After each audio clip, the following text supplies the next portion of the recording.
on human rights. I mean, we sometimes get lectures from individuals, countries or organizations.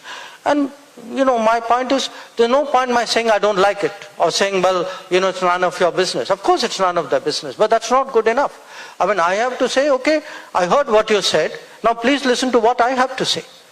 So I think today's India will not be at the receiving end of other people's judgment. नमस्कार, आप देख रहे हैं air news. ये तो सब जानते ही हैं कि भारत सरकार ने नागरिकता संशोधन कानून यानी CAA पूरे देश में लागू कर दिया। देश भर में इस कानून को लेकर तो बवाल मचा ही हुआ है, साथ ही अब अमेरिका भी इसके विरोध में खड़ा हो गया है। अमेरिकी विदेश मंत्रालय के प्रवक्ता मैथ्यू मिलर ने एक बयान जारी करके CAA को लेकर अमेरिका की तरफ से चिंता जाहिर की। वहीं भारत ने भी अमेरिका को दो टूक कह दिया है कि CAA भारत का आंतरिक मामला है और अमेरिका को इस कानून पर सवाल उठाने से पहले अपना इतिहास पढ़ लेना चाहिए। लगता है अमेरिका को भारत का नागरिकता संशोधन कानून समझ नहीं आ रहा है, तभी तो अमेरिका इस पर बेफिजूल के बयान दे रहा है। अमेरिका ये भूल गया, ये नया भारत है, ये वो भारत है जो ना तो अब किसी देश के सामने झुकता है, ना ही किसी देश विरोधी बयान का समर्थन करता है।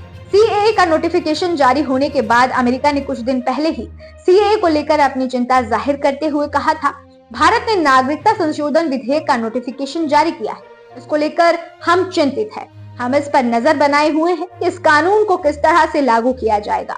धार्मिक स्वतंत्रता का आदर करना और कानून के तहत सभी समुदायों के साथ बराबरी से पेश आना ही लोकतंत्र का मूलभूत सिद्धांत है। इस रवैये पर भारत के विदेश मंत्रालय ने कड़ी प्रतिक्रिया जताते हुए कहा कि अमेरिका समेत कुछ देश CAA का विरोध करके अपने देश में वोट बैंक पॉलिटिक्स को चमकाने की कोशिश कर रहे हैं। संकट में फंसे लोगों की मदद के लिए बनाए गए किसी भी कानून की प्रशंसा करने के बजाय इन्हें वोट बैंक की राजनीति से नहीं देखा जाना चाहिए। जिन देशों को भारत का इतिहास और यहाँ की परंपराओं का ज्ञान नहीं है, उन्हें भारत को नसीहत देने की कोशिश बिल्कुल नहीं करनी चाहिए। वहीं विदेश मंत्री S जयशंकर ने अमेरिका के इस बयान पर तल्ख अंदाज में जवाब देते हुए भारत के इतिहास को लेकर अमेरिका की समझ पर सवाल उठाए। उन्होंने कहा, मैं अमेरिका के लोकतंत्र की खामी और उनके उसूलों पर सवाल नहीं उठा रहा हूँ, बल्कि मैं हमारे इतिहास के बारे में उनकी समझ पर सवाल उठा रहा हूँ। अगर आप दुनिया के कई देशों के बयान सुनेंगे तो आपको ऐसा लगेगा कि भारत का विभाजन तो कभी हुआ ही नहीं है और देश में कभी इसकी वजह से कोई समस्या ही नहीं हुई जिसका CAA ने हल दिया है। वैसे हमें अमेरिका के इस बयान पर ना तो चौंकना चाहिए, ना ही किसी तरह की कोई चिंता करनी चाहिए, क्योंकि भारतीय विदेश मंत्रालय अच्छी तरह से जानता है कि अमेरिका का ऐसा रवैया कोई नई बात नहीं है। अमेरिकी प्रशासन का एक तबका समय समय पर भारत में धार्मिक आजादी, मानवाधिकार और भारतीय टैक्स प्रणाली को लेकर ऐसे बयान देता रहता है।